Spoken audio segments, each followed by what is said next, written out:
Ya, kondisi ini akan menyebabkan penurunan kepada kegiatan ekonomi, maka berpotensi menekan lembaga keuangan.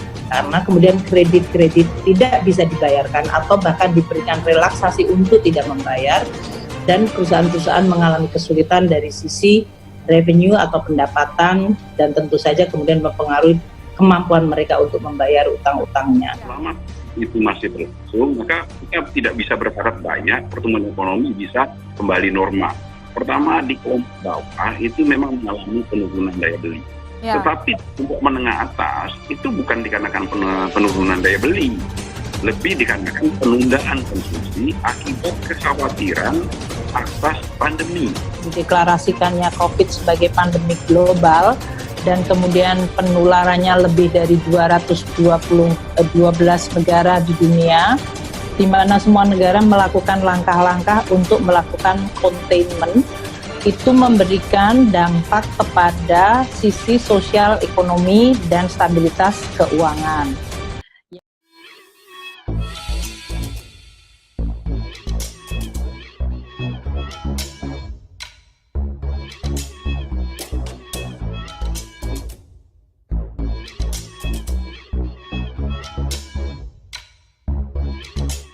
Tonton video ini sampai selesai agar Anda tidak gagal paham.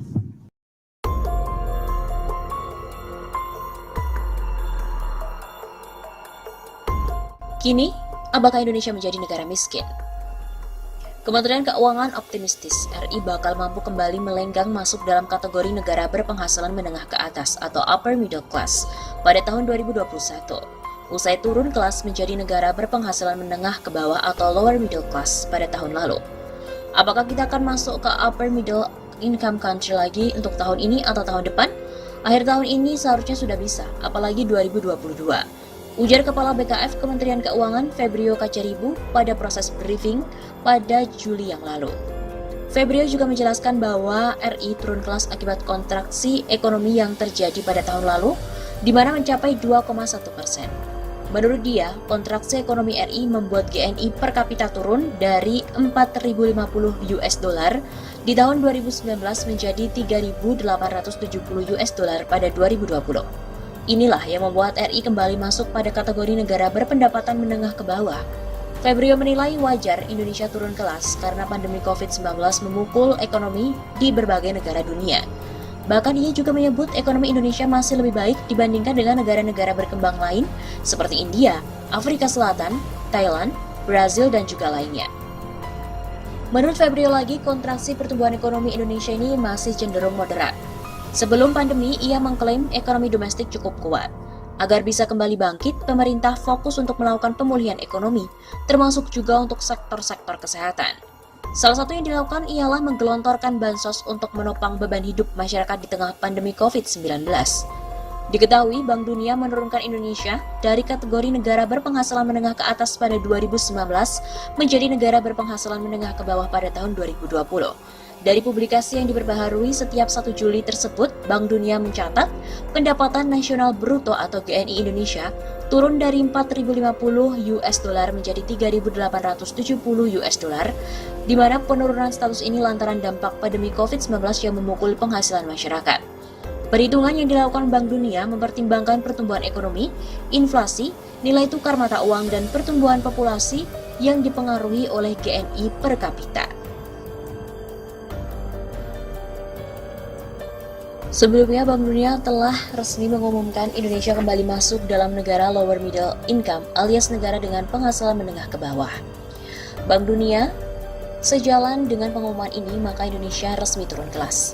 Pengumuman ini diumumkan per 1 Juli dari website resmi Bank Dunia. Dalam laporan tersebut, penilaian Bank Dunia terkini mengatakan GNI per kapita Indonesia turun dari tahun 2020 menjadi 3.870 US dollar.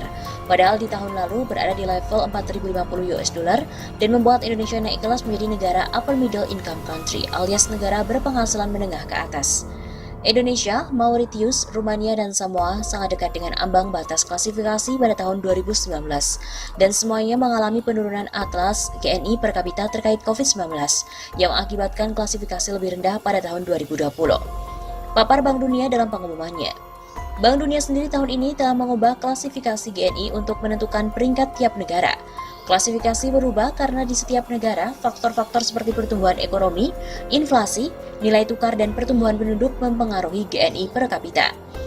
Di tahun 2019, klasifikasi GNI per kapita untuk negara lower income di level 1035 US dollar, lower middle income di level 1035 sampai 4045 US dollar, upper middle income di level 4.046 sampai 12.535 US dollar, dan high income di level lebih dari 12.535 US dollar. Tahun 2020 berubah untuk low income di level 1046 US dollar, lower middle income di level 1046 US dollar sampai 4095 US dollar, upper middle income di level 4095 US dollar sampai 12.695 US dollar, dan high income di level lebih dari 12.695 US dollar. Pemerintah pun juga buka suara soal penyebab Indonesia turun kelas. KSP mengungkap Indonesia turun kelas menjadi negara berpenghasilan menengah bawah karena dampak pandemi COVID-19. Pandemi COVID-19 disebut berdampak signifikan pada pertumbuhan ekonomi. Selain itu, faktor nilai tukar juga mendorong Indonesia turun kelas menjadi negara berpenghasilan menengah ke bawah. Memang penyebabnya pandemi COVID. Kalau tidak ada pandemi, pertumbuhan kita 2020 pasti positif. Nilai tukar juga lebih stabil, sehingga pendapatan per kapita dalam USD juga naik. Kata tenaga ahli utama Kedeputian 3 KSP Edi Priyono pada Detikcom lewat pesan singkat.